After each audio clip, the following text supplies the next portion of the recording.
I mean, track meet is just really fun because there's so many different things going on, and it's easy to figure out what's going on. You're like, okay, this one they're just trying to throw it the furthest. This one they're trying to run the fastest, and that one they're trying to jump the highest. I get it. Okay, Yeah, not much needs to be explained. right. Something very human about the events. Yeah, absolutely. Yeah, there's not as many rules that you have to like commit to memory or else you lose the game. Right. What's going on here? Why'd they give that gold medal to the guy that finished first? That makes no sense. And it does in a perfect ecosystem. Like, it is like comedy. It does create that community. It's this individual pursuit in a group environment. We all know what we're going through. We're all Yeah. on similar tracks, even if we come from different places and have different styles and interests. It's like such a cool thing to be a part of that. People are just like out watching every single event. Like if the throwers finished first, then they'd come watch your 10K and vice versa. Mm-hmm. Uh, Jokes in the gym. Jokes in the gym. Not jokes in the gym. Jokes in the gym. Jokes in the gym. With Rudy Tyburczy. Hey everybody, I just tried to record an intro and it was golden. It was beautiful. It was everything you want in an intro. It had drama, it had intrigue, it had wisdom, it had sex, it had jokes, it had it all. But you know what it didn't have? Was enough memory on the computer to record it on the computer. Dang it! It stunk because I just nailed that one. And you know what? It's never coming back. It's lost to the ether. It's gonna be floating in the internet forever, just looking for a home, and it's never gonna find it. And that's kind of what comedy is like. You're just floating every night at a mic, looking for a home, trying to find it. And you might. You might. Is tonight the night you find it? Is tonight the night you find that magical voice in the back of your head that makes all the other people laugh in the room? Is tonight the night you're gonna do it? I don't know. And neither will you if you don't go out. Oh, look at that. Got inspirational on your ass. You didn't know that was gonna happen? I didn't either. I'm sorry. I wasn't even trying. I hope it's not. I hope it isn't inspirational. I hope it's the opposite of inspirational to you. I hope it makes you hate comedy and everything about it. No, I don't hope it makes you hate anything. I hope that you choose to do what you're going to do, no matter what. The best of your abilities. Just like Bert Walpack has done. Bert Walpack and I had such a great convo. This guy is a great guy. We talk about writer slash director. This guy is the ultimate slash. This guy is a dentist slash comedian. You ever heard one of those? Well, he has, and it's him. And another guy that he's going on the oral fixation tour with later this year. That sounds fun. Dentists making you laugh about dentistry? Who knew? Well, he knew. And he's turning it into his bargaining point. His main... No, it's not his main image. He's a great guy. He's a comedian slash dentist slash father slash husband slash friend slash rad dude. Bert Walpack. And we have such a great time talking. We have a lot of things in common. He was a D1 athlete. I was not. I was just a high school D athlete. And he ran on the track team for Rutgers. Rutgers just sounds fun to say. There's that TG in there that you don't see a lot. Rutger Hauer. That's a strong name. It's a powerful name. And that's where Bert hails from. He hails from the powerful lands of Rutgers, where he ran and he rode and he did all those things. And we talk about him. It's actually pretty fun to talk about his time as a D1 athlete, his time on the rowing team. We talk about how he's changed from his days when he moved to New York City as a 21-year-old into now as an adult 40-something-year-old man who's doing all sorts of stuff. And it's fun to chat with people about the balance they have in their lives. So I've been really enjoying being able to do that. And listening back to this conversation was delightful. I was super happy to do the editing today, even if it takes me a while. You know what I mean? Like, sometimes you want to do stuff, but it just takes you a while to get around to it. I wanted to listen to the podcast. I want to get it done as early as possible, but I'm dragging my feet. I'm washing the dishes. I'm making the third cup of half calf, you know? I'm flipping through Roku. I'm watching the last episode of Outer Range. The 20 minutes I slept through at the end of last night. And then the 2 more episodes I have remaining, I'm excited to check out. But my subconscious mind got them in there because they ran through when I fell asleep last night. Outer Range. If you're not watching it, it's like Yellowstone meets Lost meets Dark. It's fun. I'm enjoying it. And so the point is, sometimes I put stuff off even though I want to do it. You know? Why is that? And how can we make these things fun for ourselves? How can we make this stuff fun? I put a postmark on my wall that I heard in a podcast or something. What would this look like if it were fun? What would doing the task you're doing right now, or what would doing the task that you're putting off doing right now, what would that look like if it were fun? And that's fun to think about. And sometimes it just means I make another cup of coffee. Sometimes it means I go work out. Before I did this, I went outside. I moved around for 5 minutes, you know. Use the kettlebell, baby. I got a new kettlebell. Feeling good. Feeling kettly. I've never had one, and I ordered one that's a quarter of my body weight. And I'm doing some squatting. I'm doing some thrusting. And I'm doing some all sorts of stuff. And so that helps me get in the mood. That helps me do the thing I'm putting off doing. What is it? The reward is in the work you're putting off. Have you heard that before? Have you heard that before? I think there's something to it. The reward is in the work you're putting off. So quit putting it off. Do it. Have some fun with it. Flip it around, you know? Have some fun with that work. Which makes me think of our non-existent sponsor. Have you ever wanted to get your work done by someone else? Have you ever thought about not working ever again?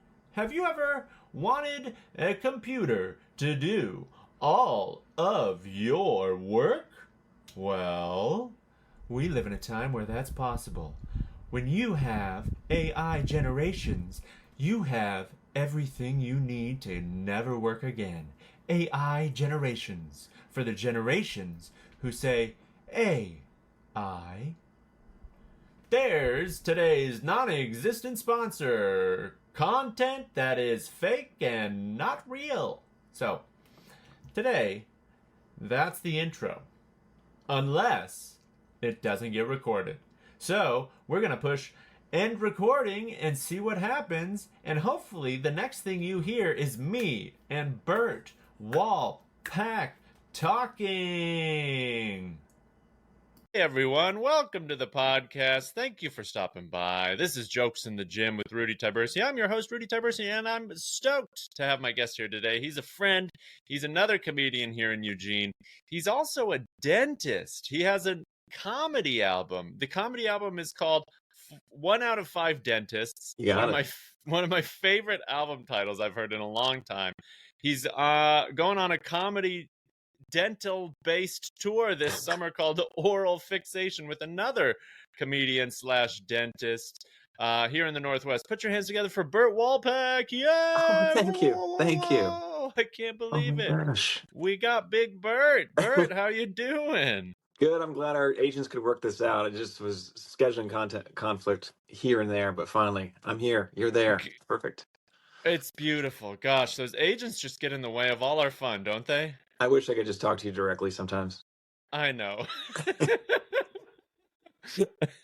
So many agents just muddling up the process. Gosh, Bert, when will it just be you and me? When will that happen? Oh, it sounds like an oasis. I hope someday.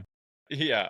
You know, Bert, I gotta give it to you. You're one of these comedians that's always in some state of that's not Oregon. You're doing different festivals. You're going to Alaska. You're on the East Coast. You're jumping all over the place. Have you been doing like a bunch of different festivals, or is this just something I'm creating in my head? Probably like 2 festivals a year, but the real thing is whenever I go somewhere, I always look for a show to get on. And my wife is like completely okay with it for maybe like 2 nights. Yeah. But I go visit my dad in Maine a lot, so I do a lot of shows in Maine. When I go visit Okay. Jersey, I Jersey's my home state, and then Mm. dental conferences. So anytime you have Ooh. a dental class on like dental implants or fillings in Austin, Texas, or Yeah. Phoenix, then I can usually get on a show, and it feels like I'm there for comedy and not actually just there for dental. So Do you perform at the conferences? no, just like you'll find a show in town. Oh, okay. There is a weird rule. It's like the Susanna Act that you can't just I I I don't really understand why, but for shows that we want to do during dental conferences, they have to be at bar shows or theater shows outside of dental conference because there's some. It's not a HIPAA thing. It's just the way money is spent by the dental conferences. They don't want to just have stand up, I Ah. guess. Yeah. Interesting. Well, you could be like an edutainer. You could teach slash joke, right? Isn't Oh, that a possibility? I could be a fun dad. Yeah, I know what you mean. Uh, yeah, you'd have to like whenever you go to a dental conference and they're like, we're gonna talk about fillings today. Just open. I have no affiliation. I get no money from Kerr that makes these Yeah. composites. I have no money from um and I don't know if I It's did. I would have to be selling something to yeah. perform to do some jokes, and That's even weirder. yeah, it is It's like weirder. I think a lot of dentists that do the lecture series, just talking about sleep apnea, will put a feather in their cap and be like, "No, I got a little one that always gets them. And it's a little joke I yeah, tell them that always gets yeah. them." And you're the, like, "Oh the no, is that what I sound like?" No. when I'm trying to be funny in front of people that aren't necessarily expecting it. Oh, geez. So Yeah, is there like a seedy side to these dental conferences? Do you guys get loose? Does it get happy slappy or what? You I bust don't out the think laughing gas? so. I've heard of like adultery Oh, adultery at some of these things, like, oh, they yeah. went to a dental conference together. I'd say it's like hanging out at the teachers lounge. It's pretty people just like really get into dentistry, which has the best adhesive process for fillings. It's mostly like nerding out. Okay. um and then I do have some friends that want to get on the circuit because you get paid like $6,000 a weekend, like Jerry That, Seinfeld in '92. yeah, um that's pretty good money. yeah, but yeah, you have to have certain theories that agree with the old guard. If you said Uh-huh. something like that, we're going to get real technical here. That if your Yeah. bite is should be designed to have all the teeth touching, or should they be designed to have the jaw in the most comfortable motion, uh, Hmm. place? Which theory are you? Oh, you're the tooth theory. I'm sorry, we can't have you on the lecture circuit. There's no research. So Which theory are you? I think all teeth should be touching, I guess. All teeth should be touching. I like that. All teeth It's a should be hot touching. take. I'm the Stephen Yeah. A. Smith of dentistry. I'll say it. But Um, yeah, I like the idea that just like all conferences, there's this seedy underbelly at the end of the night where we're just like getting into the nitty-gritty of it at the end of the day. These dentists just need to let go. Are you someone who like nerds out on dentistry? Is that something that you're like, do you have to keep up with like studies and stuff even now? no, I think I just have my toe. I have a toe like in everything. I'm interested in a little bit in everything, but I don't feel like I deep dive in Uh-huh. any one thing. I, Do you like that? yeah, I think my dream would have been to just have like one different job a year.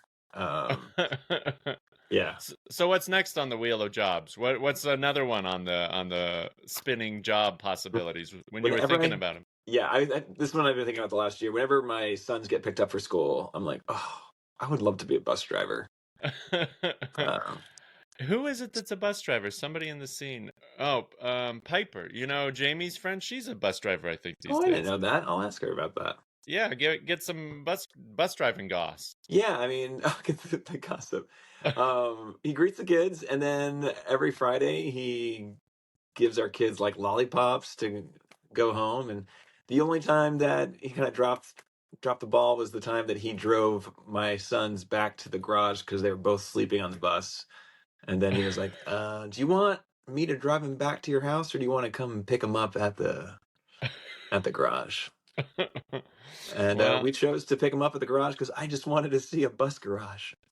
what was it like as a families of buses for miles? Yeah, I mean, it was probably 32 buses with an amazing parking job. Yeah. And it's weird to see something not so identical and categorized, but also something like so bright yellow in one area. Right. It kind of like elicits excitement in the mind when you see it.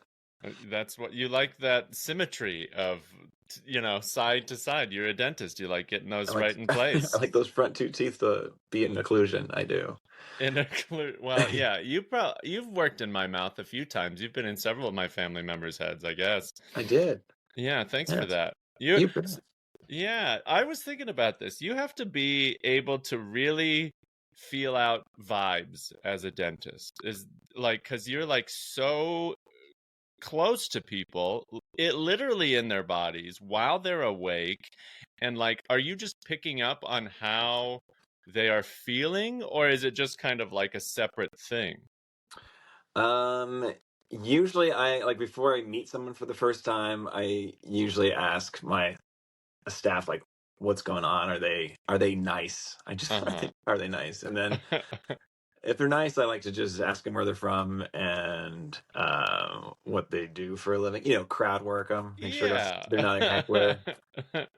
And then if they're kind of mean, then I don't ask them where they're from. I just come across more like a professor and just be like, Yeah. this is what I expect. And this is what these are what your expectations are. And I'd like you to meet my expectations and I'll meet your expectations as well.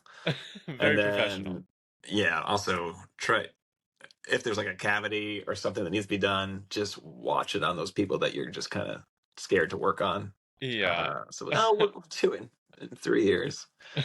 We'll put it. We'll get to it. We'll We'll get help. to it. Yeah. I'll refer you out maybe for that one. Yeah, I think you just have to like really create a rapport. I didn't Yeah. realize how like dentistry is so in your face. When I had a filling done two years ago, like I was just it's uncomfortable having like two heads right here, four fingers in there. Uh It's a Even like, lot. yeah, grinding on your tooth, that it doesn't, I know it's numb, but still I can smell it and Right. the vibration just like shakes your head. Yeah. Yeah. Were you the one who told me that, or maybe I read it somewhere, that it was like not until the 50s or 60s that anesthesia was introduced to kids at the dentist office? Yeah, I mean, the research which just wasn't done, and the belief was that kids' nervous system hadn't developed enough to Ah, necessitate Novocaine. yeah. But I'm still confused on this, Rudy, because there are some dentists in town that don't numb kids, and I get it. If you don't numb kids, you don't have to give them the needle, so they like you more. And you can, Oh. and the assistants are like, "Yeah, I saw him work on a kid, never got it numb, and the kid did fine, didn't do anything through it." So I still don't know, but Oh. pediatric dentistry used to be really really rough. Um, right, no numbing. And then the other thing they did is if a kid didn't open their mouth, they did something called a hand over mouth, and that's when you put your hand over their mouth and their nose so they can't Jeez. breathe. Whoa. And then once they open to take that first breath, you put a bite pillow in, and that leaves them open. But that wasn't allowed at dental school when I went 10 years ago. But there were Uh-huh. professors who were like, I know I'm not supposed to teach you this, but it works every time. Sometimes you gotta asphyxiate a child. Yeah. You're just like writing it down. Okay. This is good stuff. These are the Yeah. notes that aren't in the textbook. But definitely you get like, people who've just been traumatized and come to the dentist and they're just shaking. And it's usually from something that happened when they were 6 years old. Oh So man, you're that's trying, brutal. yeah, you're just trying to create good appointments for 6-year-olds and anyone under 10. So Yeah. And sometimes over 10 though, who cares? you're done. You're done at that point. You're a developed human being by 11. You know that, right? You're totally fine. You can pay your bills. Get in that car. Go go find a job. Oh, Bert, I'm so happy you're on the podcast. You're one of my few comedy friends that actually I know is an active physical human being. Yeah.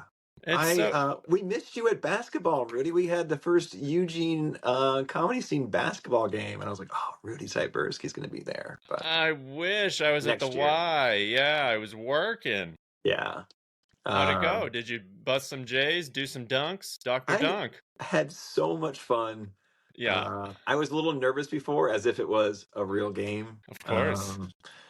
I just wanted to get that first shot in, and then I was like, then I'll start shooting from outside. But I was just a hustle guy and Yeah, just rebound, put it back up, yeah. facilitate. That's kind of me too. That's how I play. It's how I am on stage too. I'm a nervous before I get up, and then you just put that first joke in there, and you're like, "Oh, okay, that Yeah, feels nice." absolutely. That's what it is. Get the flow Yeah, going. and there's a flow to the game that I take for granted every time. Uh-huh. There's just a flow to basketball, and if you Yeah. know that flow, you got like you're in 30% of the way there, as far Mm. as like, all right, take the ball, put it up key, bring it back down, dribble, try to get a shot, then definitely rebound, and then once you, Yeah. um, so it's weird. Your body is just attuned to this when you go through elementary school, junior high, and varsity Mm-hmm. basketball, and then you are never asked or called upon it ever again. But it is this waiting skill that is still there, even though your body eventually will be decrepit. Yeah, and unable to move. So you Yeah, better use it before you lose it. yeah, I heard that. Yeah, I've been shooting hoops a little while, once in a while, like before or after a workout, and it just feels it's been years since I've got up and down a court. I'm Hmm. always afraid I'm gonna like sprain an ankle or like dislocate an elbow, shoulder, or whatever. But like, it feels so good to shoot a jump shot. Yeah, it does. And there's certain sounds the net makes that are like even more satisfying than the giggle of my child. It's like ASMR. It is. I swear, like if it hits a little bit at the rim and then and then the net, it's pretty good. But just there's a certain way it snaps the net. I'm like, oh, sounds so good.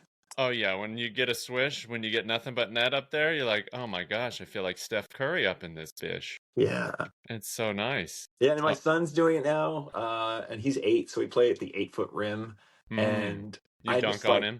I dunk on him, and I can shoot. I kill the threes because it's 8 foot. Yeah.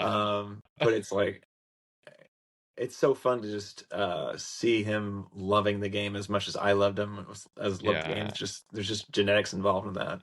totally. Did you Yeah, grow up as a basketball lover? yeah. And I was just like him. I would just like go out and like shoot for an hour, and then my dad would play one on one with me.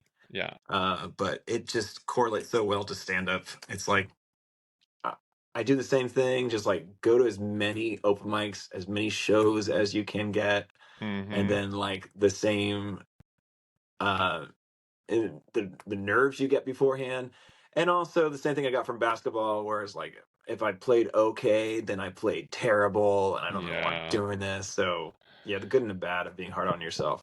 So much harder on yourself than you need to be most of the time. I Mhm. feel like that's my default is like hard on myself, hard on myself.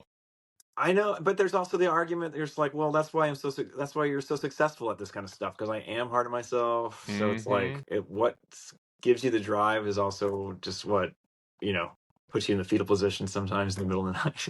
Yeah. It's so tough because you can't always have balance. Like that's kind of my goal right now is I'm looking for ways to find balance in my life. I have so many interests, so many things I love and am passionate about, and it's hard to find the time and energy to do all of them. You know what I Mhm. mean? So I'm like that's one of the main things I like asking people about is like how are you attempting to find balance in your life? What do you do to kind of like even it all out? Because you're busy, you're like in demand. You've got a big in like job from where I'm sitting and a big family. You got a lot of stuff to do. You're going on tour this summer. Like where is yeah, where is your balance? Where do you find peace?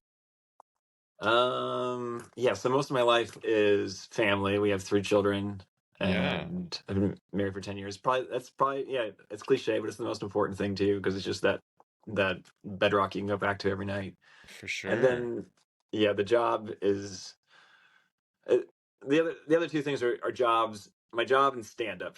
Uh-huh. So I think I would really be stressed out anxious all the time. If I only did dentistry, I'd be worried about what happens in the office. Why are things not running better or be more perfect? But because I have like a show in Salem to worry about that night, then I'm not, my headspace isn't just thinking about dentistry all the time. Right. I think I'm very busy and I'd like it that way. Um, my sister's the same way. I don't think our parents like drove it into us, but we always had like something going on. Yeah, you just Um, kind of got that high achiever, like forward momentum mentality. I don't mean to say high achiever. That sounds dismissive almost. That's not what I mean. yeah. But you have this like forward momentum kind of push. Yeah, I do, and it's also like brought unhappiness too. I don't know why. I just feel like you just always feel like you're not good enough, or you're not. Yeah. If you're not doing something productive, then you're just a waste. But like, You're not. right, right. You're not. You're not. You're good enough. You're good enough. You're smart enough, and doggone it, people like you. That's Stuart Smalley, correct? I think so. Stuart Smalley. I think so. Yeah. I would get Stuart Smalley and Jack Handy mixed up. Yeah, I remember talking to a therapist about it. Like, I just always feel like if there's a downtime, it'd be better to be like gaining some knowledge, like reading a book or like learning a skill. Like, I'm really into the drums right now. I used to be really into guitar and bass, and now I can play all three, but it's not going to help me with something, but it just felt like, okay, I can check it off, because there's only 30 or 40 more years before I die. I better get it all done. Yeah, right. But you got comedy in there. You checked it off, and it just didn't leave the checklist. When was it that you kind of got in the game? You've been married. You said you've been married for 10. Yeah. And your oldest is around that age? Yeah, he's about 8 years old. Yeah. I remember like I used to be when I was in college, I was like struggling with this engineering class. And I was like, you know what? I'm not gonna do engineering. I'm funnier than all these people. I'll do comedy. And because I used to think that someone was the best at everything, and I was like, all right, well then that's what I'll be. I'll be the best stand-up. And then I like moved to New York City when I was like 21, and I was like, I did stand up in New York for 2 years, and I was like, oh no, I'm not the best at this. I'm really bad at this. And I had that very short view that you do when you're in your 20s, like, oh man, if I'm not going to be on Saturday Night Live in like 5 years, then what's the point of this? Yeah. I wish I had a different mindset. Whenever I visit New York, I'm like, oh my God, why was I so short-sighted? But I just didn't enjoy it that time. It was like too competitive, and I just decided to change careers from engineering to dentistry. That took about 12 years away from stand-up. Oh, wow. And then when I got back to stand-up, I was 36, and I was like, it's Eugene, Oregon. What is the point of this? Yeah. It's not going to go anywhere. Yeah. It's not going to go to this night show. And then you probably haven't seen this movie. It's called Soul. It's a Pixar movie on Disney Plus. Oh, definitely. I've seen it twice. Okay. It's great. It's really helped me understand why we do the things we do. Like, doing a stand-up show in Eugene, Oregon to 20 people is not going to be that much different than doing the same stand-up show at Madison Square Garden. Okay, I really want to hear this, but you paused right after you said it's. So you go, it's, okay. And then it paused, and then you came back and it said Madison Square Garden. Yeah, you didn't miss anything there. Yeah, that movie made me understand that like doing a show in Eugene, Oregon to 20 people was not that much different than doing a show to 40,000 people at Madison Square Garden. Like, I just thought it'd be bigger, right? We're always like, I just want something bigger. It's going to feel bigger if I'm on TV. Then it'll be bigger. Then I'll finally get it. So yeah. This is time. It's more. I'm more in the right headspace for it, and I just appreciate the shows that I got, and just enjoy the activity of stand-up comedy the same way I just enjoy going on a run. Yeah, it's more for the love of the game. It's more of that. You don't stop playing basketball because you're not going to make it to the NBA. Right. It's like you don't stop shooting jump shots because you're never going to guard Michael Jordan or whatever. It's just like, no, I'm just doing it because it's fun and I like it and it's a cool thing. it took a long time to get there, and I sometimes struggle with it, but Sa- you know, Same. some shows I'm just like, oh, I just need to enjoy this Yeah. because this is fun. Right. Yeah, There's a book, I think I've recommended it to you once or twice, called Mastering Stand Up by Steven Rosenfeld, American Comedy Institute. It's a pretty quick read, Mastering Stand Up. And one of the things that I always think about, or regularly try to think about from that, is like, what do you tell yourself like before a show? And what are your expectations kind of going in? And he would suggest something along the lines of just saying, like, you know what? I am grateful to be here. I am thankful I get to tell jokes to these people at this time right now. It is a Mhm. gift to be able to communicate and try to make people laugh. And I have that gift in front of me, or whatever, something along those lines, as opposed to I have to do this, that, I have to kill, I have to be the funniest, I got to do this. It's like, no, that's not what every show should put you in the mindset of. And so, like, just the idea of being like, oh, yeah, I'm grateful that I get to take 10, 20, 30 minutes of these people's time Right. and try to connect with them. What a gift. I know I'm like amazed at sometimes the audience that there is an audience at these things. We're like Mm-hmm. when we have like a really terrible open mic and there's people there, civilians on a Yeah. date night. It's like, oh, I'm sorry. I don't want this to be bad for you guys. How'd you hear about this? Why are you still here? Yeah. But yeah, there is a responsibility, it feels like, when you're like, oh, there's people came out to this. Mm-hmm. I think Yeah. you're great about that. You're really great about being in the headspace of enjoying stand up and also like serving to the crowd, getting them Mm. involved, getting them to feel welcome. Yeah. Um, you're like a maitre d' sometimes in your own set.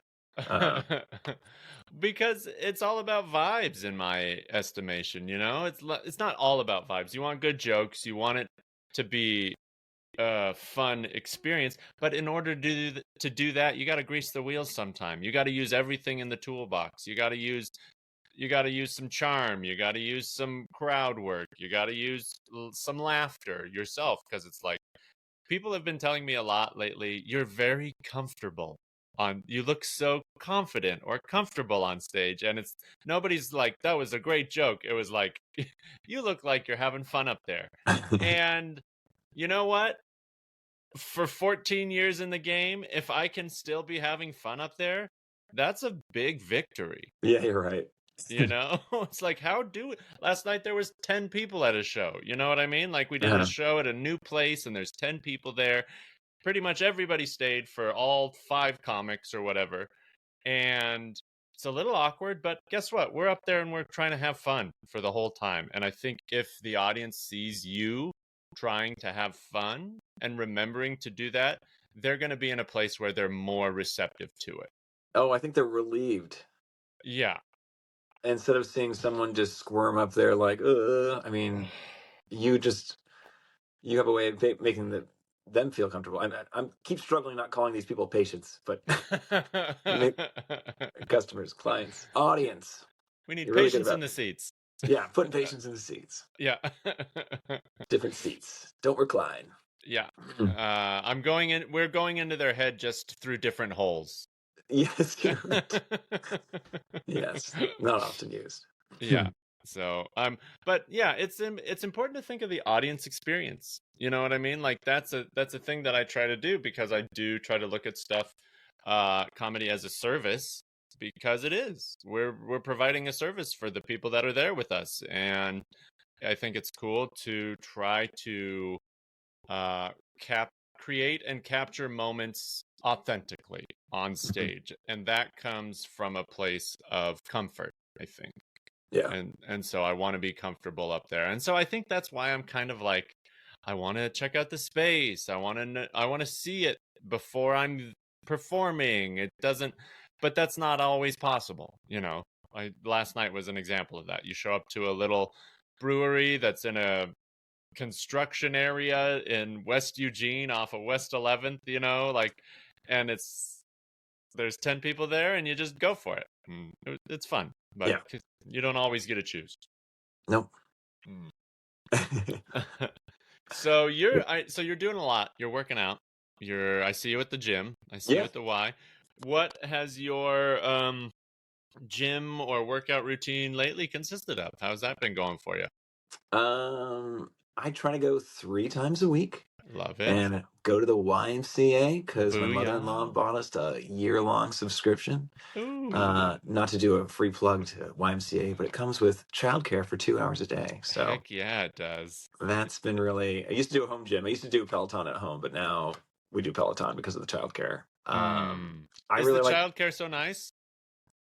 Does childcare have to be nice? It just has to be. It's It like you're just either has to pregnant be. or you're not. So, Yeah. I think they treat our kids fine, and our kids are 2/3 of the way happy about having to go there. Cool. But otherwise, working out was like Katie would work out for an hour, I'd watch the kids, and then I'd work out for hours. She watches the kids, and we're both exhausted. So yeah, we work out more now because the YMCA has childcare. Yeah. Um, I love that. I got into. I'm not a big weights guy. I loved running. Like 10 years ago, I would just run. I would run Uh-huh. marathons and train, and I just had. I slowly over time, I can't run as well, and it's mostly because of muscle imbalance. So I Mm. started working out, build up my glutes, and do some Okay. squats just so I could have like better posture for running. Oh, nice. Things are still that way. Like I still just prioritize running, even though I'm not running that much. I still have Mm-hmm. dreams of like doing another marathon or qualifying for Boston again. I love that. Yeah, I think I'll do it again. I can't like get 3 hours away from my whole family to go do a 22-mile run to prepare for Boston. Yeah. But dentistry is also the other reason why I work out. Like my posture is getting really bad, and like my shoulder was just like hurting all the Mm. time. And I remember going to like a chiropractor, and they couldn't do anything, and then go to PT, and Mm-hmm. then not much there. But then I went and got like a back massage, and she was like, "You know what you should do? You should just do rows, and you should do rows until you can't do anymore. And if you think you can do 50, do 80 pounds." And so, yeah, I just started working out with a gym in Springfield, and it was always full body. It would always be like squat, deadlift, press, and then row every Uh-huh. single workout. Was And that so, boring or did that get old? no, they would like switch it up tons. Okay, good. Yeah, it was like there was 3 different workouts per week of Okay. just like a different, not bench press either time, but like um, I don't even know what you call it. Like it was bench press with a bar that was like this thick one time, Yeah. or bench press with those. I can't remember what you call them, but your hands are like at 45 degrees on the press. On a machine. Yeah, there's some machine press. And then now that I'm in charge of my body, now we just do the same thing every time. So I should probably like mix it up a little bit. Um, uh, Y- y- you know, you kind of talked about it, Rudy. Like I have so much stuff going on that just the novelty of being away from work and kids. I'm usually pretty happy at the gym because it's my time. And Yeah. um, but yeah, I try to do that. I just do full body every Yeah. time. Love it. I have some patients that like, oh yeah, I was just doing shoulder work and I just blew out my shoulder, and I'm hoping to lift again in November. I'm like, no, I can't have that happen to me. No way. Yeah, that'd be awful. So I don't know if people are you more likely to get injured if you do like butt day, leg day, shoulder day? Maybe not, but maybe he just like maybe that guy overdoing it like freaks me out. Yeah, I think it's really like about listening to your body. Yeah. And if you're going like totally heavy, I feel like maybe leg day, shoulder, like having a push-pull leg split. If you're trying to grow, like Mhm. a lot more, if you're trying to go for hypertrophy, like bigger muscles straight up, I think maybe a more refined split like that is better. But if you just want to get healthy and maintain muscle mass and improve posture, 3 total body workouts a week is awesome. Oh, yeah, it feels great. I mean, I love that soreness. Like Yeah. just you're like, this is what it's going to feel like when I'm 80, right? Where I can't really walk just because it's sore. But I mean, I know at this point it'll go away by Sunday, and it feels like I'm faster and I can jump higher, and which Dude. I'm sure is not true. That's one thing I missed about basketball is like if we had like the same like TikTok and Instagram reels available to us in 1992 when I was trying to dunk, and they just showed me like I like watching those reels of like do these 5 workouts to increase your vertical leap by 13 inches, Yeah, and I I was love like, it. I'm thinking about dunking now. I don't know. Yeah. I've been like doing some of the plyometrics, and I was like trying. Dude, include plyometrics in your training. That's one of the things that I think is overlooked by a lot of people. Our bodies want to jump. Our bodies want to move. Our bodies want to get in the air. Single leg, double leg, off of boxes, onto boxes. I'm using a program right now that I kind of purchased, and the guy is like an athletic style trainer. Mm, And so I do like sprints, like some days, like I'll go on the basketball court or out on the terrace, and I'll do like different side steps, and I'm doing a lot of like hip and mobility work, like band work on your hips. I would suggest a lot of that, and not just the typical stuff you've been doing, because I think especially as we age, we're not focusing on strengthening our hip muscles, our mm, connective like abs core muscles, our actual core muscles that is helping us do these motions that we do on a day-to-day basis. And we're never training them. You know what I mean? yeah. We're not going in these planes of motion at the gym. Or I mean most people I see at the gym traditionally are not going to be doing a lot of like rotational movements necessarily. And rotational movements, mobility movements, those are things that I've included in my workout over the past year or two. And I just turned 40, and they have made a world of difference. It's stuff I wish I started doing 10, 15 years ago. And if you get a good set of bands and follow some like hip mobility workout routines, I'm sure I have saved dozens of them literally on my Uh-huh. phone. You know what I mean? And Yeah, yeah. I'll send you a couple good ones that I really appreciate. But Oh, I like, love that. get that hip stuff in there. Get that mobility, hips, shoulders, and spine. We don't pay enough attention to those things, and that's like my big thing: hip, shoulders, and spine. I try to do something every day for my hip, shoulders, and spine. Yeah, I mean, you're coming at it with like an education. You are a doctorate in working out, so I think there's some things that you see that the rest of us don't see, and a lot of us at the gym are just like, "Oh, I feel good. I worked out today," And that's but totally the totally right missing. approach. I think that's what I wish people did, is that they focused on how the gym made them feel. You know what I mean? Because it's kind of hard to separate like that part, like how does my body feel versus how does my head feel about how I look or how I performed or what I'm able to do or not do. And I think that's where a lot of the problems come, is that the thoughts in our head are like, well, I didn't do that well enough, or that wasn't good enough, or I don't look the way I want to look, or my number on the scale isn't where I want it to be. Instead of that 30-minute workout made me feel so much better than before. You know what Yeah, I mean? I didn't want to come, and then I showed up and I was here for 30 minutes and I got a little bit of sweat on, but I didn't really. But I was just around the gym. I lifted a couple weights. And now I'm in a much better place. You know what I yeah, mean? So many people are just like looking for results, and so I'm trying to stay away from a results oriented mindset. I know. I think you had a joke. It might be a true story. You're like, I did it. I trained my first first workout for this guy, and we've been doing it for a couple weeks now, and he's actually gained 5 pounds, and he wanted to Yeah. lose 5 pounds.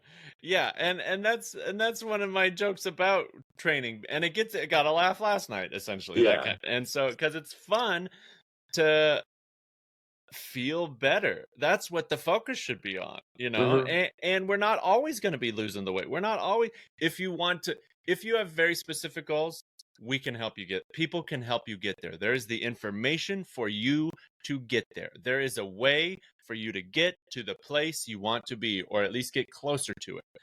But most people just don't want to work for it. Most people Yeah. don't want to do the thing. It's like I want to be in shape. I don't want to get in shape is the mindset I think that most people have. It's like, I Yeah. want to speak another language. I don't want to learn another language, though. That sounds awful. Like, so I just think that there's a disconnect between expectations and actions overall. And so I try to make my actions more in alignment with what I want. And it's hard. Do you like videos of people who like go to the gym at 300 pounds and then come out at 180 or that kind of result? You don't really like, do you watch, are I those in your don't feed? I don't necessarily watch transformation videos. I'll watch more like instructional. Oh, okay. Do you like the transformation ones? Apparently, TikTok just keeps giving it to me, and I'm like, I just want to, I'll even like fast forward. I don't want to see day 38. I want to see day, 168. No, there's the body. All right. Yeah, well, I mean, my belief, kind of what I try to like let people know is that it takes time.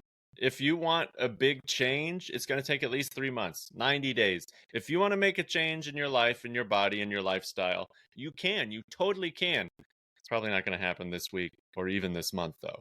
But Yeah. next season, if you do this stuff consistently, if you go to the gym 3 to 5 times a week, if you mind your calories for most of your meal, not calorie, you know what I mean? If you eat healthy, a well-balanced diet for most of your meals, you're going to move to a better place. But you have to do it with consistency that people abhor. They don't want to be that consistent. And so it bums me out, but it's also exciting because you can do so much. And there's nothing in my life, there's been nothing more empowering than wanting to make a change and then doing that. And I know it's not possible for everyone for a variety of reasons. I just had the time and I had no money or trips or other stuff going on. So I was able to focus more on my physical health. And so it's like your priorities are going to dictate what you're able to do at any given time. I was in an interesting situation. My freshman year of college, I was on the crew team, and it was a lightweight crew team. And it was the first time that I ever had to we all had to lose weight. Like all 20 of us did it together. I've never been a part of that before. And it got kind of like a little cultish at some points. I bet. I think we all came in at like 165, but we had to average 150. So some of us had to go below, and that was like the lowest I'd ever been. Right. So I got down to 148, and I remember getting like nosebleeds for no reason. Dang. We were doing it just wasn't healthy. We were there was some safe stuff. It was like, okay, just drink 8 glasses of water before you go to lunch. That way you'll be full. But then my friend was like, "Hey, I got X-Lax if anybody wants it." I'm like, "Oh, is that chocolate?" That's awful. But it's like a wrestling team, right? Yeah, I think these are things they've gotten away from. Or you'd weigh in. You had approved, and your coach would be there, and the coach of the other team that you're gonna be racing in the regatta tomorrow. And they got, okay, Walpack, you need to be 149.5. That's what you need for your boat to average 150. Yeah. And I'm like, oh man, the drive up to this college, I've been like spitting in a cup the whole time, just trying to get the extra few pounds because my Rutgers showed that I was over. And then you could if it was bad, you could take all your clothes off if you think that t-shirt and those undies are going to be over. So this one I was like, I think I'm over anyway. So I remember just taking all my clothes off in front of this stranger, and my own coach had seen it at that point. And then I was like a pound under, and they were like, "Why the hell did you take your clothes off, buddy?" You're like, I don't know. Why not? I don't know. The scales are different at our university. Yeah, I bet you said that, right? Our scales are different. They haven't been calibrated. That does sound little t traumatic. That is eating disorder territory right there. And I think a lot more people have ventured into it at some point in their lives than they probably realize. Right, I think so. I think you're absolutely right. Because I didn't think about it at that time. I was like, yeah, this is team camaraderie. But I know they don't even do those practices anymore. Yeah, and I'm glad. Scales, I have mixed opinions about scales, and how much you weigh. I don't think it's the worst way to gauge progress. but it can also, people can like weigh every day and they get this weird attachment to this number on the scale. And it just doesn't feel good. Like, even me, I wish I were 10 pounds heavier. I wish I had 10 more pounds, but my body just doesn't get up there very easily. Oh, interesting. Well, Yeah. I think that stuff's so cool. Like, I think the same thing. Like, I could never be like Arnold Schwarzenegger. Why? Like, what is it in my DNA code that just says, let's slow down on these biceps? Yeah. Yeah, take it easy. We don't want to have you causing a commotion with those arms, Bert. And also, it's the steroids. That's part of it. That's true. Too bad. Yeah. So you talked about some of your goals kind of like relating to like posture and your shoulder health and stuff like that. Do you have any goals? Oh, you were talking about a marathon.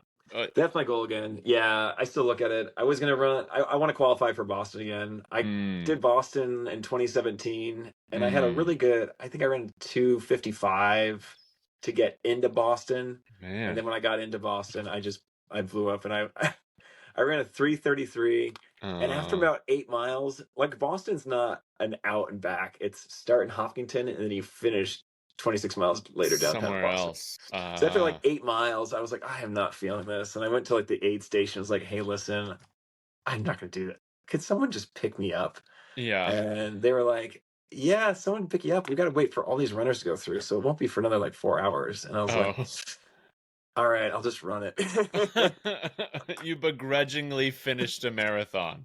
Yeah, I begrudgingly finished it. What was it? Yeah, it was like 8 miles at that point, and I still had I don't know, 2/3 left. 2/3 left. And then I finished it, and I was just, my cousins were there, all from Boston. Boston strong, baby, Boston strong. And I was just, my skin was white, and I slept for 12 hours that night. I bet. Yeah, and I'm in a different place. I think I just had no glutes at that point, and my quads were sore all the time from running. So yeah, you talked about glute. That's the second time you've mentioned glutes today. Hip strength is going to help with your glute development. That's another thing I've found out in the past year. Literally at this point in my life, I've developed my glutes, so I have more of a tush than I have had previously, and I credit that to strengthening my hip flexors. Yeah. So doing that kind of stuff and getting on that, adding it into your routine, at least just like twice a week, doing 5 to 10 minutes of hip work, mobility work, strength and flexibility in those muscles, I think would go a long way, especially because your goals are running and performance related. Yeah. Yeah, I get glutes are not always sexy for men to do glutes but it does seem like we sit on our butt all day long. Constantly. And, yeah, I think just my bad. I look at my cousin has like really poor posture, and do you ever just like size someone up and you're like, oh man, if he just did some glute work, he would just look. He'd look great. He'd be. I was awesome. Like, how do you bring that up to somebody? Like, yeah. I mean, just ask if they do any strength training. You know what I mean? Do you ever do any strength training or whatever? I don't know, but that's a nerdy question that I'm fine asking people at this point. You know what I mean? Like, do you work out, or like, because like I said, it's like I also have this joke. I'm talking about how health used to be my dirty little secret in comedy, and because nobody else really did it. And it's like, oh, I got to turn my phone away. Seth's going to see I'm looking at alternative protein sources, you know?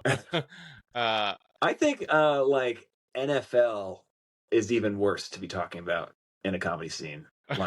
Like sports. Yeah. That's my dirty little secret. Yeah, and screw that. Do you follow an NFL? Do you have a team? I'm a Giants fan. I'm sorry. No, I'm an Eagles fan. I know. That's why I never talk about it with you. But, yeah. I think I am. I don't talk to anyone about it in our comedy scene. No, that's fair. Like people don't want to hear it. Yeah, no one wants to hear it. People get offended when you start talking about sports, and I'm like, you can talk about D&D for 2 hours straight, and I won't say a friggin' word. I like D&D. I play D&D, but it's like, you get the point. It's like, when did it become so awful to talk about athletic pursuits? I know, I like my sons are playing flag football right now, and it's at the football stadium, and the college players are their coaches, and I have the biggest smile on my face watching it. I'm like, oh my god, he's getting coached by the tight end. That's so Wow. cool. But I also understand where like we've had the that conservative that discussion. Just well, you're not going to play tackle, right? Because of CTE. And I do understand, like, I do support the NFL. I love watching the NFL. I Mm-hmm. love just the game of, I love the game. So watching flag football is really good. But Mm-hmm. I do feel icky about supporting a game that will lead some players bedridden. Yeah. I get it is their choice. Mm-hmm. It's a But I have brutal mixed game. emotions about that. Yeah. Yeah. But I mean, I don't like it for the brutal part of it. I love those like 40-yard passes that like, oh my God, he caught that. It's Uh, amazing. yeah. I'm not watching NFL's greatest hits from Bruce or from Reggie. Yeah. I don't watch Yeah. that stuff, but The 90s and stuff. But it's like I mean, sports are gorgeous. I love sports. You get to see the most athletic people in the world doing the craziest stuff. Like you watch a 6'5", 240-pound dude jump 40 inches in the air to catch a touchdown to win the friggin' Super Bowl. Like, that's amazing. That's like a feat of like the highest magnitude physically. And Rudy, it is the only reality TV we have. yeah. It is completely non-scripted. No one knows what's going to happen. Mm-mm. Usually nothing bad happens. Sometimes Most of the time. Timberlake rips a nipple off somebody, but otherwise we don't know what's going to happen. And I think that's why I just love it. It's a lifelong soap opera that we have invested in. Like, that's what sports are. As a Portland Trailblazers fan, that's a 40-year drama that I am a part of. You know what I mean? That is a part of who I am. And I know hundreds of names that I have no business knowing. You know, Yeah, you do. Why do I think about Drazen Petrovic on a random day? You know, like these names pop up and I'm thinking about basketball players from when I was a child. And it's just so cool when I look at it, when I take a step back and I look at it from an entertainment perspective. Because that's what it is, right? It's entertainment. We like this form of entertainment, and we somehow get to play with it.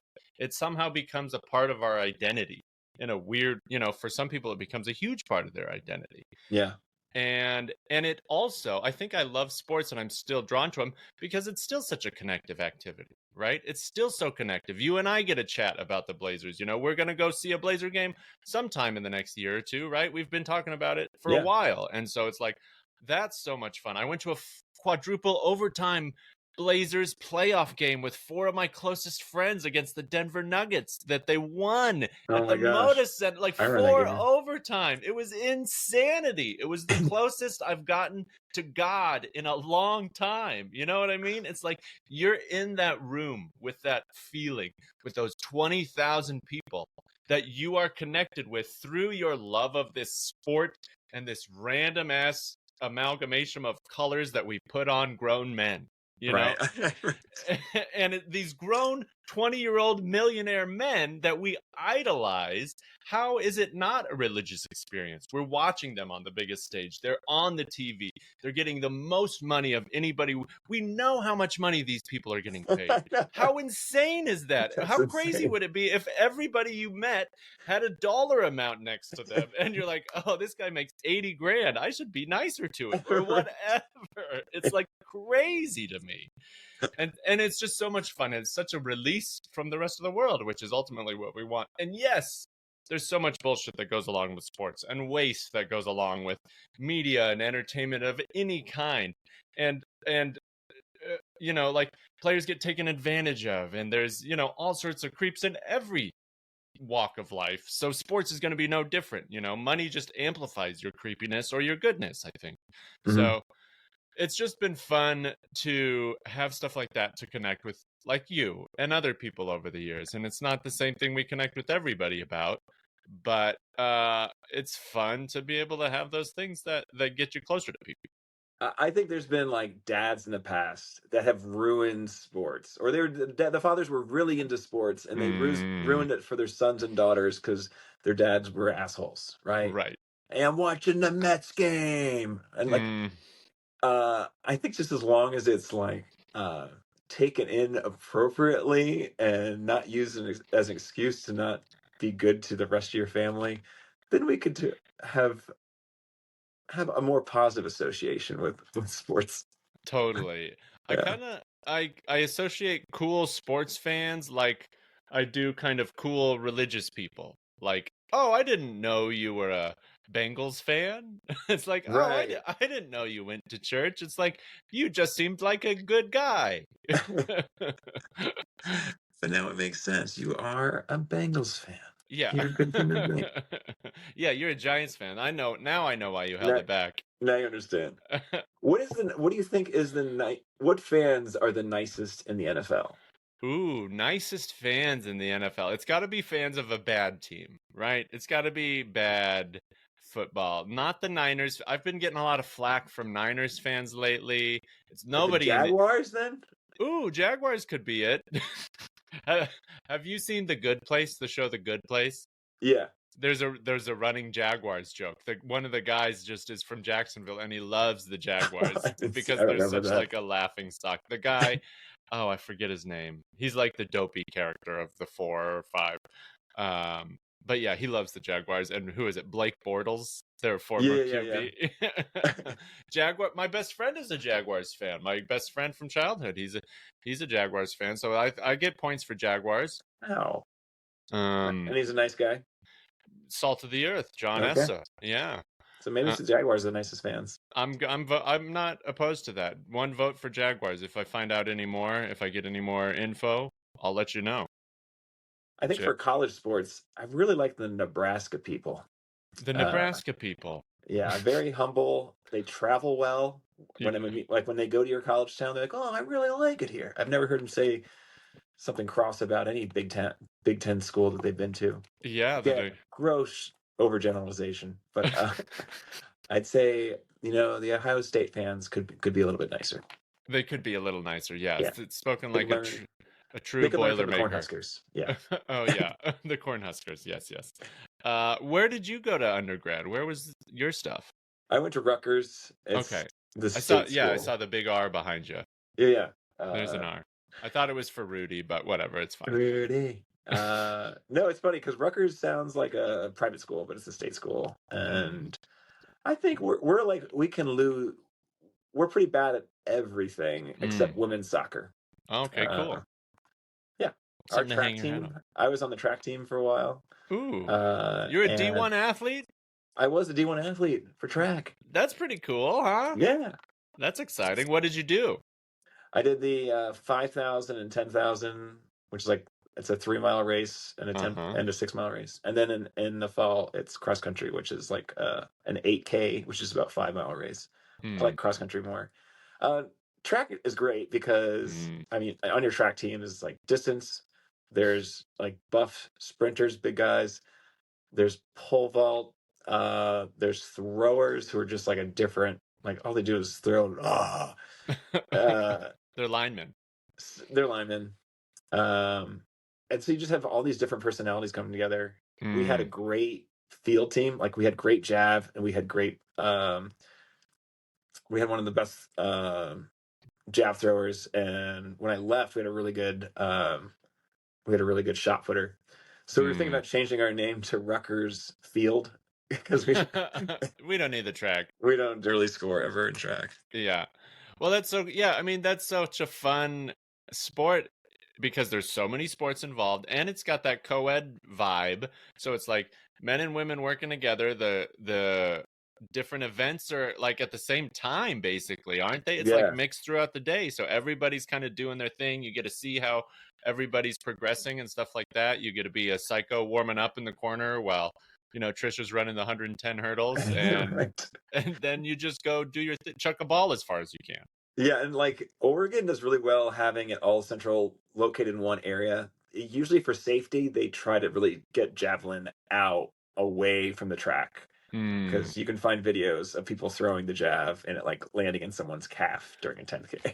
Dude, Gwen was talking about that at the show. Gwen Gray, another comic here in Eugene, she was talking about that the other day, and she was announcing at the state meet at Hayward, and one of the officials got a javelin through their leg after they had already joked about it. I'm like, oh Oh man, so it no, still happens. it still happens. Like, that's terrifying. Getting Yeah, a friggin' stake through your leg. Oh my gosh. yeah. I, U of L is the only place I know that will attempt to keep Jav in field. Oh really? Yeah, they would never do that anywhere else. Oh, interesting. I mean, I'm sure they do it at like Olympic meets and stuff, but Yeah. So do you go to like the Prefontaine meet and stuff like that still around here? yeah, I'm gonna go. My favorite is going to NCAA championships because then the coach at my college was my teammate, Oh, and so I'm like, oh, he's in town, and yeah, I go over and I always try to be like talk about the good old days, but then I forget he's like working, yeah. so he doesn't want to talk about how many beers I remember him drinking at UVA. He wants to be like, go John, you got 110 hurdles in about 10 minutes. Are you ready for it? Yeah. And you're like, let's get a drink. Let's talk. Yeah. Remember that time, man? Yeah. He's like, come on, dog. This is just inappropriate. Inappropriate. Yeah. But we also had a girl, Julie Cully. She was my year, and she was an Olympian in the Oh, 5K. And whenever she comes to town, I love like hanging out with her and talking about the old times. And when she was running at Olympic trials, like almost all of Rutgers came out to go support her. It was so fun to have all my friends in Eugene for a weekend. that's Um, what a gift. yeah, it's a gift. Yeah, But that it does feel like stand up a little bit for like how, or maybe it's like your first open mic is like how nervous you are before any event. Yeah. Like with the 5K, you're like, I know I'm going to be out there for 15 minutes and it's it's it's just going to hurt so bad. Yeah. And I might lose bodily functions and I have no place to hide. People are going to see this. I'm in my little shorts. Little short shorts. Little Yeah. short shorts. Yeah, but just it's like a very public event, right? Like you can't hide how Yeah. awful you're doing. I guess I'd never thought about that. There's that person lagging like a lap behind everyone, and sometimes Yeah. you're that person sometimes. Oh my gosh. Yeah, there's the guy named Ryan Shea. Unfortunately he passed away in 2008, but he was like an Olympian for the 10K, and he was in the same conference as us. He ran for Notre Dame, and I remember I was in the 10K with him, which is a 6 mile race, and I was back behind. I was like way back, but then people started clapping for me and like, yeah, go, you get him, you got it, and I was like, all right. And I didn't realize it was because the guy was like passing me as who Oh. they're. The Olympian was about to take you over. Yeah, that's what they're. Yeah. So it does sound like there is, even though there's so many individual events, it does sound like you got a pretty good sense of camaraderie and community from your time as an athlete. Yeah, I'd say so. Like people are just like out watching every single event. Like if the throwers finished first, then they'd come watch your 10K and vice versa. I mean, track meet is just really fun because there's so many different things going on, and it's easy to figure out what's going on. You're like, okay, this one they're just trying to throw it the furthest. This one they're trying to run the fastest, and that one they're trying to jump the highest. I get it. Okay, Yeah. not much needs to be explained. Right. Something very human about the events.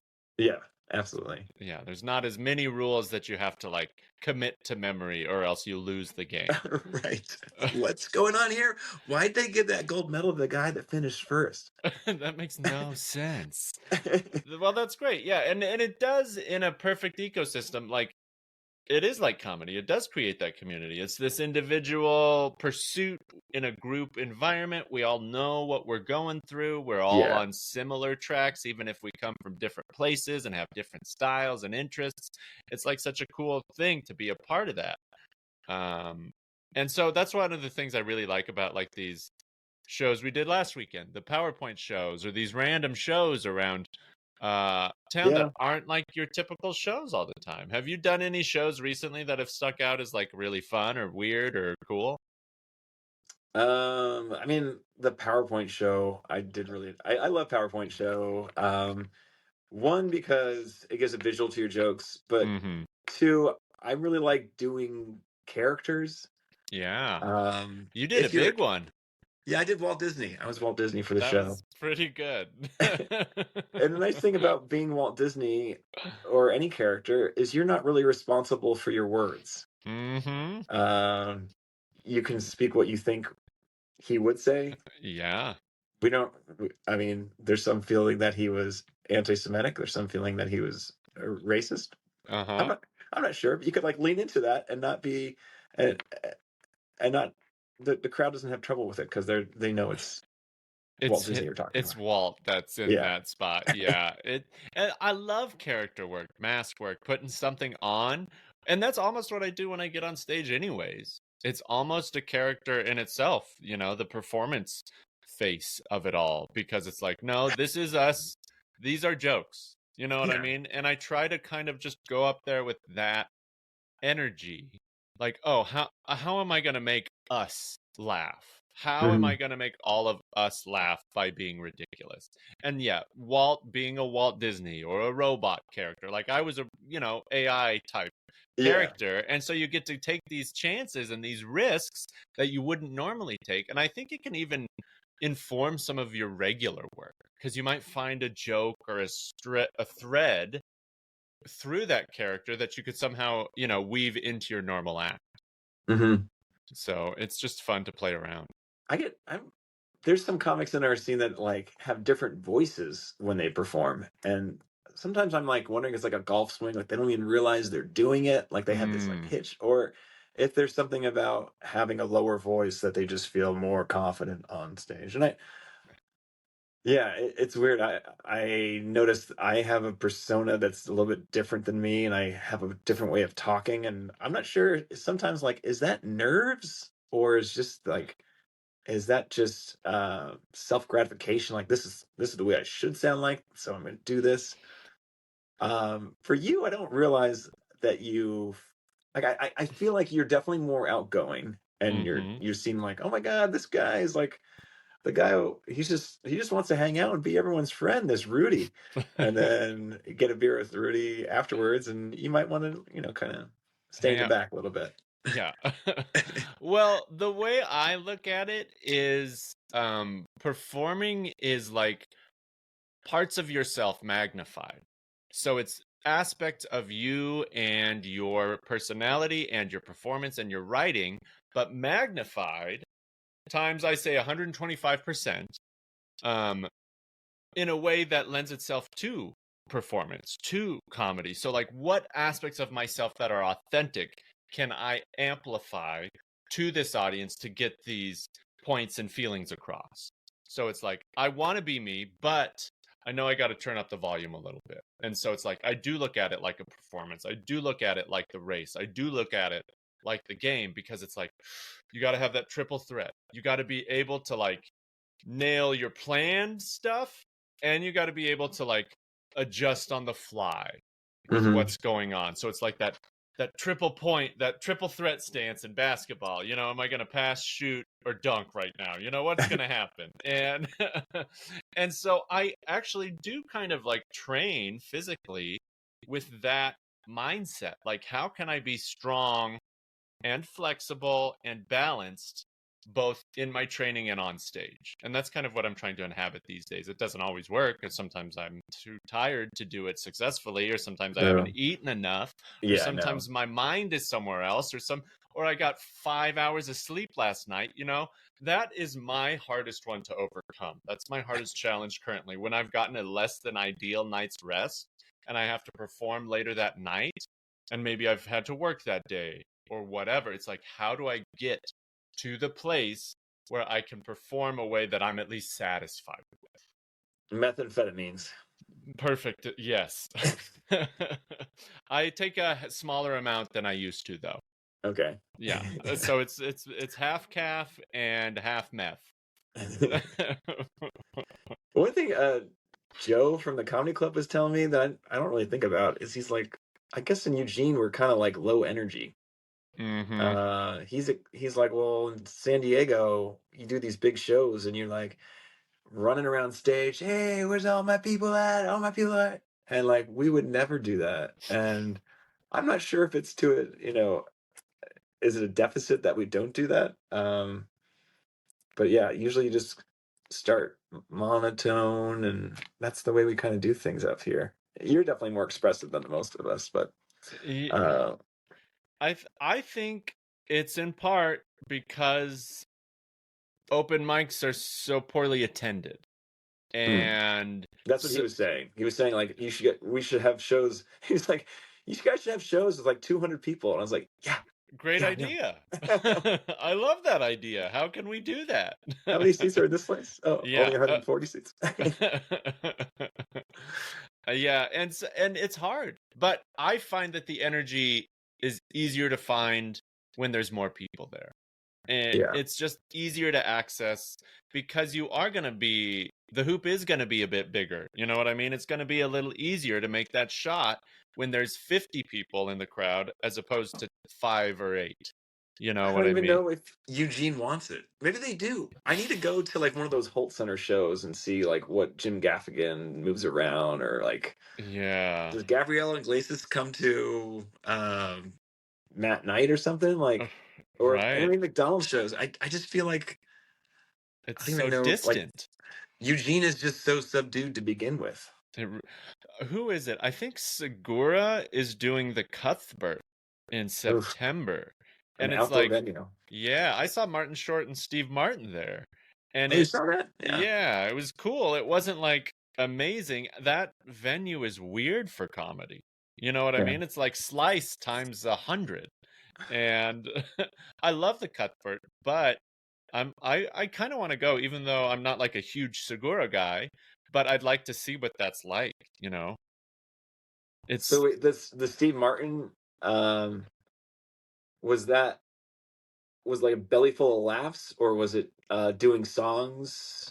Um I think it was more of a variety show, kind of, okay. now that I'm thinking about it. It's because Oh, you didn't go to it. Okay. I did go to it, Oh, you did. Okay. but it was a while ago. So it was like the two of them did some bits together, had some shticks. They did some solo stuff. I think Steve performed some banjo. They might have had another band play. So it was like I think they might have even turned it into a Netflix special of some sort. That might have been what Oh, they were working on.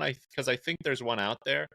How cool, by the way. You know what I mean? To be like yeah. 65, 70-year-old dudes who've done comedy for 40 Oh plus my God. years, and you're like creating specials and shows together. Like, that's a dream. That's I know. amazing. I get worried. I started this back up when I was 36, and I was like, oh my God, I'll be like 56 when I feel like I'm actually good at it. And Yeah. but it That's makes me how it feel good that goes. some people are creating great comedy at that point. Yeah, when they were in town, we had a show at First National Tap House, and I was like, you know what? If he comes here, I'll give him 10. Can you keep it to 8, Steve? Well, Steve Martin has 12. You got, yeah. Just my Max is expectations bumping throughout you. life. Yeah. What's that? Max is bumping you. Yeah, he's up. Yeah, sorry. He's got a new one.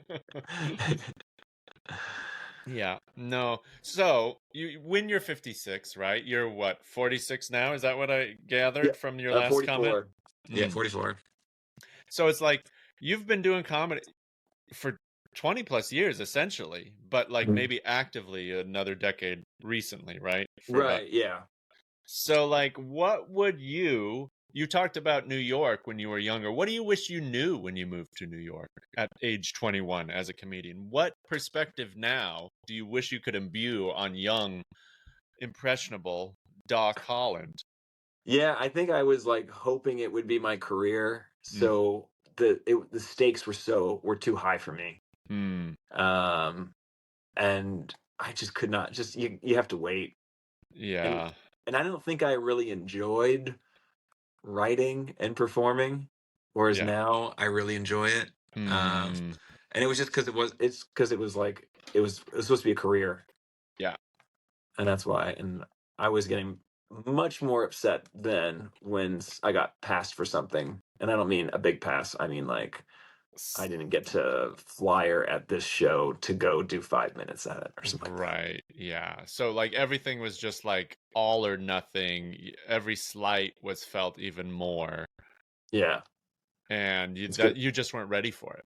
No, and I just there was one bad show this comic took me out to the Hamptons, a comic I respected, and I was going to open for him. And I opened for him, but it was just like I was dying. Yeah. One of those dying things where you start dying, and then you're like, well, I'll have to go try crowd work for the first time. It looks easy, and Oh, I'm dying more. I just, and then I was like driving home from the Hamptons at like 11 o'clock at night to get back into New York to go work at the engineering firm at 7 o'clock the next morning. And I was like, I just want like a regular life like my friends do and go to the Jersey Shore on the weekends. And Mm-hmm. I just, and then I was just like, it was like a dirty magazine. I would just wanted to put it away and nobody know that I ever did it. I've never talked. Like people would mention that, oh yeah, I used to be a New York City comic. I was like, no, I wasn't really. That wasn't a different guy. I couldn't do that. Yeah, it wasn't me. There were some amazing nights where you're like, I remember like doing really well at this place called Boston Comedy Club. I know it's confusing. It was in New York City, But in New York, okay. and We're the then Boston comics of New York. absolutely, I think Neil Brennan Neil Brennan was around that time, Oh, and fun. I already like do it like auditioning for a show to Flyer. And Yeah. they're like, Neil, do you want a flyer for the show? And Neil had just like finished writing Half Baked. And he's like, Jeez. you know, like, do you know who the fuck I am? I don't want a flyer. Like, you're like, yeah, Neil, you're pretty funny. But yeah, I did a really good show at Boston once, and it was like a Tuesday night. Yeah. And they're like, do you want to come out? You do great. Like, you got to come to do our show at this place next time. And then, do you want to go to? I can't remember the name of the bar, but we went to the same place where Britney Spears had her like 21st birthday. Oh, exciting.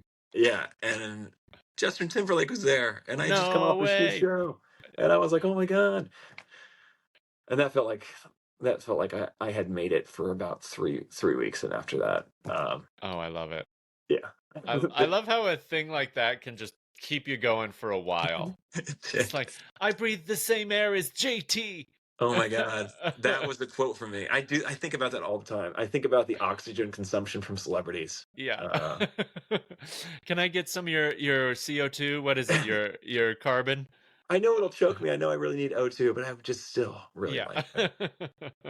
Or I always think about like when I die, would they tell me like the closest I've been to every celebrity? Just like want it in like an Excel spreadsheet. Like what was the Mhm. closest I've ever been to Sigourney Weaver? Like was Yeah.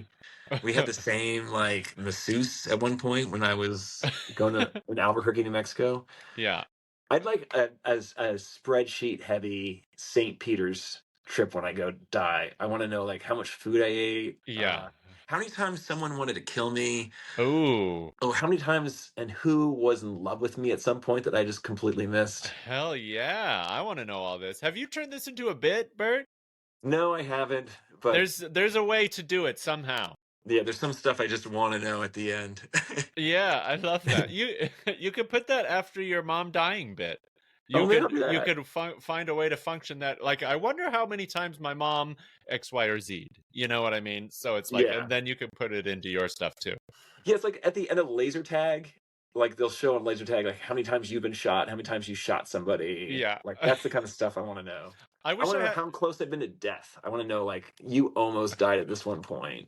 I wish or- that happened every week. You know, it's like one guy almost stabbed you this Tuesday. That's You know, you were on the other stall from Lou Gossett Jr. or whatever. I would love to know all that stuff. It's so much. It'd be so much more fun than just like closing your eyes and it's dark. I know. I think more people would be interested in going to heaven early if they found out like, oh, they're gonna give me my stats. Yeah, I want to get my stats, man. I want a baseball card with me and like how many burritos I ate. Yeah, the burrito thing, the food thing, I do want to see an XL, but I do also want to see it just like dropped off by a dump truck in a landfill. Show me that mound of food that I ate over my 80 years. Dude, that would be insane to see how much food an average person eats over their entire lifetime. It's got to Yeah. be like multiple football fields worth, right?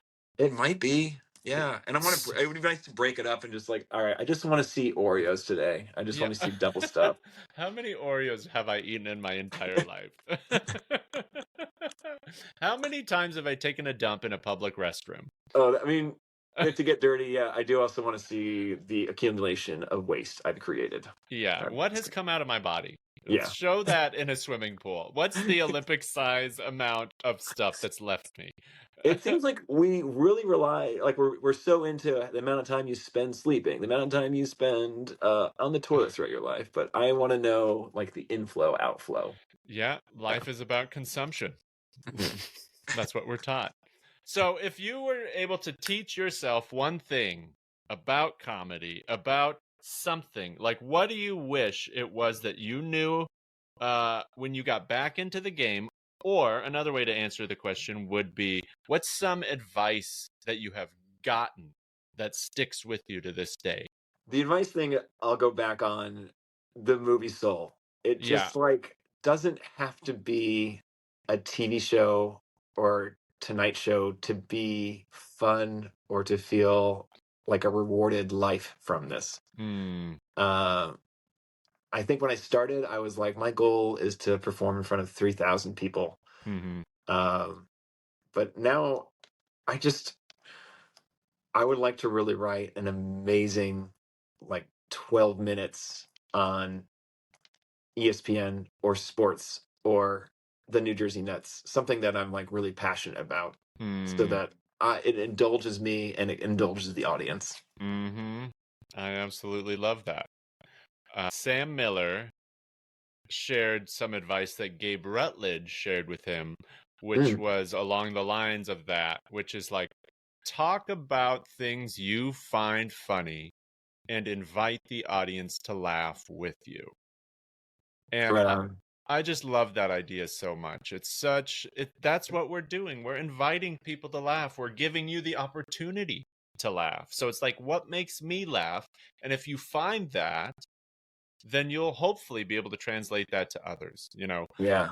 It's the Quentin Tarantino version or Gary Goldman advice. Write the joke that you want to hear.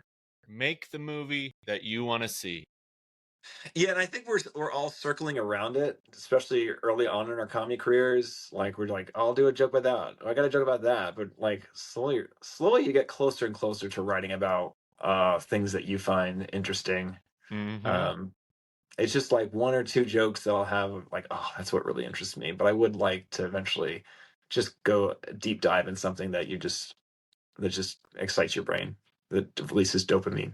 Totally. And like you said, I think we're all getting closer. I like to write about a lot of the same topics from joke to joke, but then I have new perspectives on them. And over time, your perspective just changes and you get to add layers and nuance to this idea of cats or dentistry or family or fatherhood, whatever it is. Because it's like, I did 5 minutes on dentistry on my first album. I can't talk about it again. It's like, no, you can, because you're getting better as a comedian. Right. I think, yeah, it's just like all our jokes might be about the same thing. But like, if you looked at, my jokes from 10 years ago to what my jokes are going to be 20 years from now, it'll probably be somewhat the same subject matter, but I'm just hoping it gets told much better. Exactly. Right. I want my skill to catch up with my taste. My taste is up here and my skill is slowly approaching it, I think. So right. It just takes time. So talking about last thing that I do want to mention kind of before we finish up is you're doing this tour you mentioned earlier. And this is a tour. What did you call? What's it called again? It's called Oral Fixation. It is a dental marketed comedy show. I have a friend, Brady Smith, doctor up in Vancouver, Washington. Very hilarious, very well beloved on the TikToks. I love it. He and I are going to go on tour, and it's not really for dentists. It's mostly for, like, dentists are fuddy-duddies. Dentists have a hard time having a good time. Yeah. I think I released my special and I put it on this dental board, and the response was like, well, yeah, I don't know if I would do that with my dental board. I was like, oh, come on, just tell me if it's funny or not. And granted, it might not have been funny at all, but it was just like, oh, stand up. I don't. What's the point? It was funny. I was there. Thank you, Rudy. Yeah. Thank you. But yeah, I think whenever I do have dental shows, it's the hygienists, the women that clean your teeth, and the dental assistants that come up afterwards, because they're the ones also tipping back the most drinks and having a good time. So I love it. we're gonna we got Eugene on July 18th at Olson Run. Oh. We have Infinity Room on July 25th in Salem, and then Curious Comedy Theater on July 27th in Portland. So we'll start putting it on social media and giving the ticket links for that. But yeah, I think we'll have a really good show. We usually I'll do like 30 minutes, and then Radio will probably do 30 minutes, and then at the end we'll either do a Q&A or we'll do a PowerPoint presentation. And it'll be kind of like Mystery Science Theater, but with pictures of tongue diseases and gross thing, a hairy leukoplakia. Oh my gosh, gnarly. Yeah. Dude, I think people are gonna love it. I think it could be super fun, and I think that it could really catch on. And I bet you could find a lot of dates across the country sooner or later. There's dentistry's done everywhere. It really is. Right on, Doc. I'm so happy anytime we get to chat and connect. So it's nice to sit down and have a little more focus and intention behind it. So thanks for taking the time. Great talking to Rudy. I know it's hard to get Rudy time. Rudy's a popular guy. He's working. Talk about how I'm busy. You're always busy too. So yeah, the cats are very demanding. Yeah. Thank you so much for spending a little time. Anything to mention or plug or say as we close off? No, that's just about the oral fixation show. Keep your eyes open for dates. Love it. Keep your eyes open for oral fixation dates. Absolutely. Doc, Bert Walpack, thank you for your time. Go check out his special. Where can they find it? It's on Spotify and YouTube. One out of 5. There it is. Love it. All right. We'll see you next time. Thanks for stopping by. Bert, you're a mensch. We'll talk soon. All right. Thanks, Rudy.